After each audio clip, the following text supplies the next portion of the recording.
Futures markets are going to be used by hedgers, and hedgers are the one who try to reduce a risk.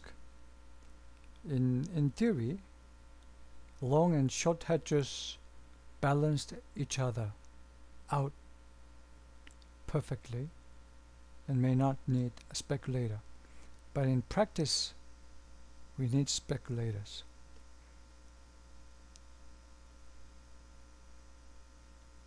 And besides, speculators provide liquidity.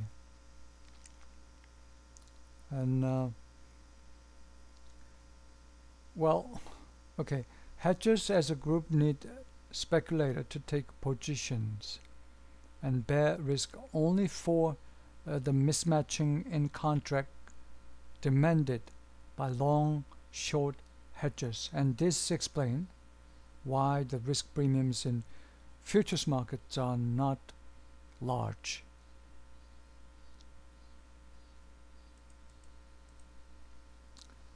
And what is long hedge?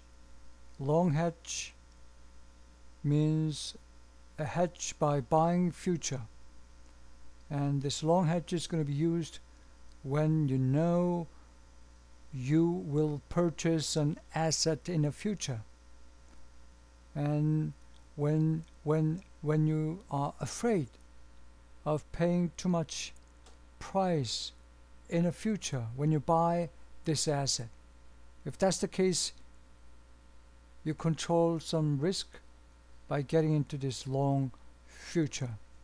And short future, on the other hand, or short hedge, I'm sorry, long hedge or short hedge. Long hedge is also called long futures hedge. Short hedge is also called short futures hedge. It's a hedge by selling futures, and is going to be appropriate when you know you will sell an asset in the future and you are afraid of selling it at low price, which means you're going to end up receiving too little money. If that's the case, you better get into this short hedge or short futures hedge. And turns out that whether it is a long hedge or short hedge, you're going to have to bear some basis risk. Now the basis is the difference between spot and futures price. Okay, so these are the difference. Now the basis is going to be 0 on expiration, on maturity date. But normally at time T1 we get into long or short hedges, but we ended up closing out the hedge that we made at T1 before expiration. Okay, before expiration, before maturity, we still have some basis. Now this basis you cannot predict at this time. Now this basis at the basis at T2 is unknown at T1. That's the main reason that we ended up bearing basis risk in both long and short hedge. Now basis is the difference between spot and future prices, and basis risk arises because of the uncertainty about the basis when the hedge is closed out.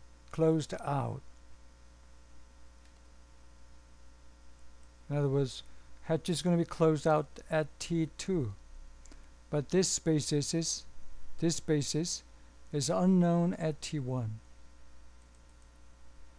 If the asset to be hedged and the asset underlying the futures contract are not the same, then the basis should be, if those two assets are the same, then the basis should be 0 at the expiration of futures contract. If these two assets are not the same, then the basis might still exist on the expiration date. Okay, that's what it's saying.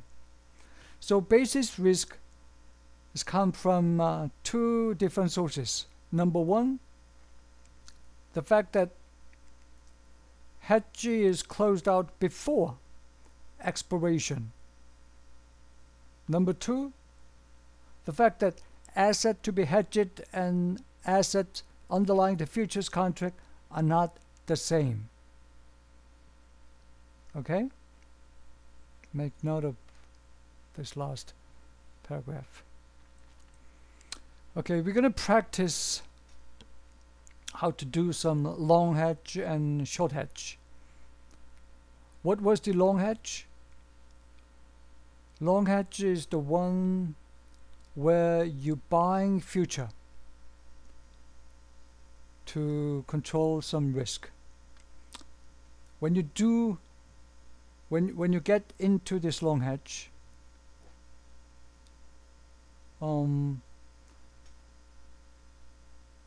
it's the situation where in the future you have to buy something. Okay, let me just rephrase what I was going to say.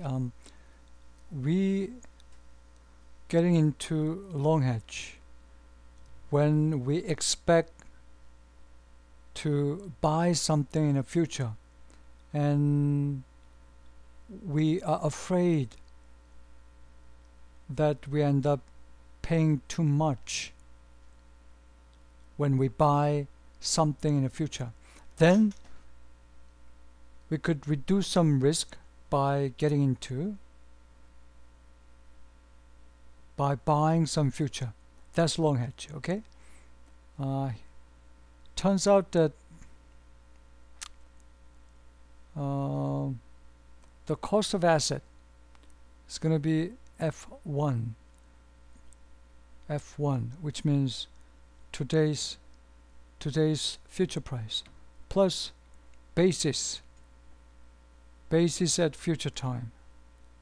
To make it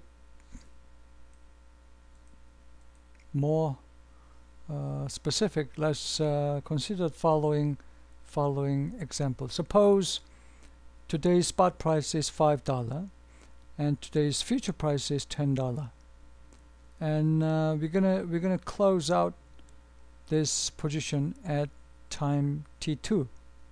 At time t2, spot price is going to be $9 and future price is going to be $12. Now just forget about this futures market for a moment, and suppose you as a manager expect in the future at time t2 trying to buy this commodity, but then you're afraid that this commodity price goes up. Currently commodity prices is reasonable, seems lower enough, but you're afraid in the future it's going to go up. Now if that's the case, you could control the risk by getting into long hedge. To get into long hedge, you have to buy futures contract. Okay, you have to buy futures contract. By getting into futures contract, when spot price goes up, future price is going to go up as well. So when you close out your position at time t2, you end up making money in a futures market. So it is true that in a spot market you ended up paying more for this commodity, okay, compared to here. But this higher cost is going to be compensated by the gain that you made in a futures market. See what I'm saying? So without long hedge, the buyer pays $9 at T2 instead of $5. But with long hedge, buyer still pays $9 at T2, but from long hedge, he ends up making some money in a futures market. Now that gain happens to be $2. Okay, so that's going to offset the higher cost that you ended up paying at T2. So your net payment is going to be $7. But remember, the net payment, net cost of asset is going to be F1 plus basis. Now F1 plus basis, F1 is $10, right? The basis is cash price minus future price, which is now at 3. So net cost is going to be $7. Okay, I'm going to stop here.